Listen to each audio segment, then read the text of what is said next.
बिस्मिल्लाहिर्रहमानिर्रहीम। हमारे यहाँ माशरे में ये समझा जाता है कि मुहर्रमुल हराम में किसी भी नेक जायज़ काम की मुबारकबाद नहीं दी जा सकती। ये बात याद रखें कि मुहर्रमुल हराम भी बाकी तमाम इस्लामी महीनों की तरह एक महीना है।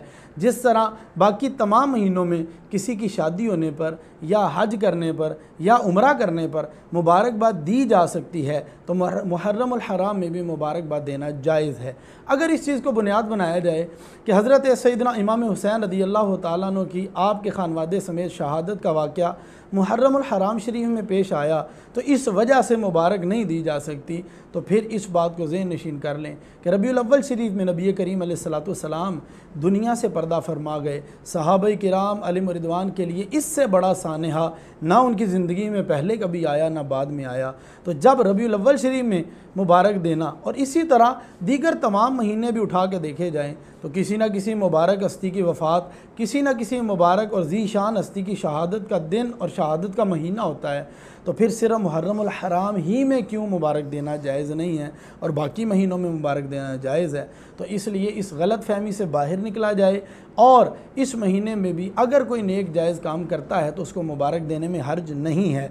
और ये बात तो इस्लाम का उसूल है और सरकार दो आलम सल्लल्लाहु ताला अलैहि वसल्लम की तालीमात में से है कि इस्लाम में खुशी मनाने की कोई मुद्दत नहीं है। चाहे बंदा एक दिन मनाए, 2 दिन मनाए, महीना मनाए, साल मनाए, सारी ज़िंदगी किसी नेक मामले पर खुशी करता रहे।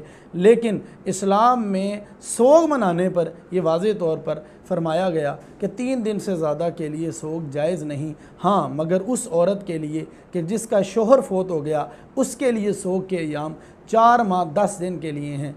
इसके अलावा किसी के लिए भी 3 दिन से ज़्यादा सोग मनाना जायज़ नहीं है, चाहे कितना ही करीबी क्यों ना फोत हुआ हो, चाहे कितनी ही कि अजीम शान वाला शख्स दुनिया से क्यों ना गया हो। तो इस मसले को कुरान और हदीस की रोशनी में समझें। सिर्फ जज्बात के ज़रिए फ़ैसला नहीं किया जाता, बल्कि हमारी रहनुमाई जज्बात नहीं बल्कि अल्लाह का कुरान और मुस्तफ़ा का फ़रमान करता है। तो हमें अल्लाह का कुरान पढ़ना है, मुस्तफ़ा का फ़रमान सुनना है और इसके मुताबिक अपने अकायद और अपने नज़रियात को बनाना है।